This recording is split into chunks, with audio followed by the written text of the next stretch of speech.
Most of the people clicking on this can relate to this. You decide once and for all you want to learn this elusive skill that you have tried and given up on so many times. But since you watched the YouTube video inspiring you, you decide, fuck it, let's try again. And then you just stop. But what if you didn't?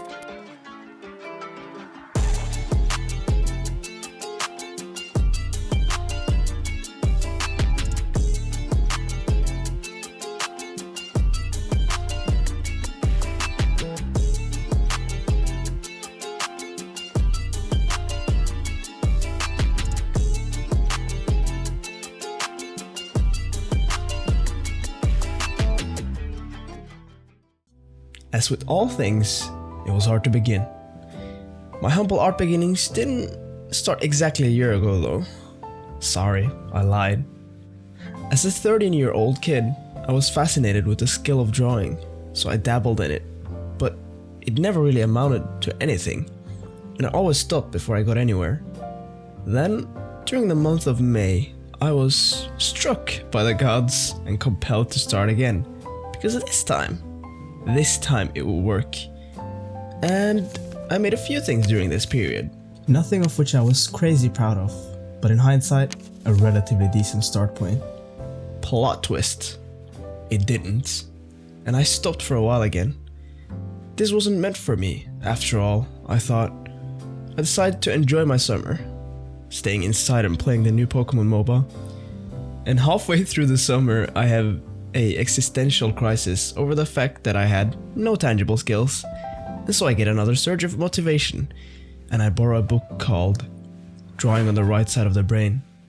The book made promises that you would become an art god within a week.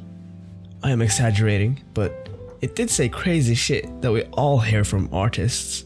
Everyone can draw, as long as you stick to it a week. A week later, and I was absolutely obsessed with this art thing.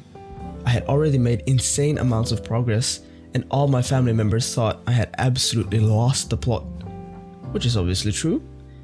The book had kept its promises, and I was on a high. Here are some of the things I made during this period.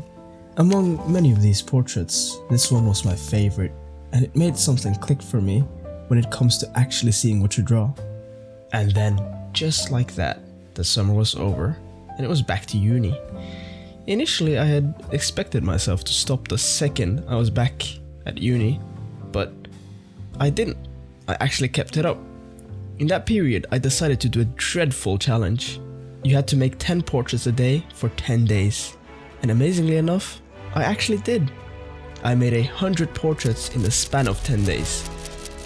They didn't all look too good, but I had conquered something, I thought. This challenge was hard and took tons of discipline, something I barely had at the time. But I pushed through. Of all the portraits, my favorite has to be portrait 60 or 100. Exams and life give me a brutal right hook, and I stop around October, about 4 or 5 months of relatively dedicated artwork, which to me then was unheard of. December rolls around and I am seeing the waves of people who are #New Year, New Me, and all that other stuff. And so I do the exact same. Boo, cringe, I know. I decide for 2023 that I would keep this habit up forever and see where it takes me.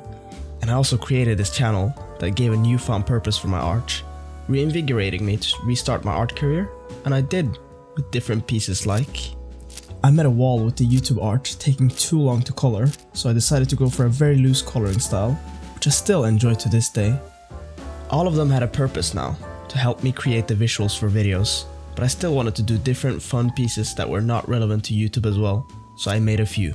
Really trying to level up my portraits here, and starting slightly to incorporate backgrounds.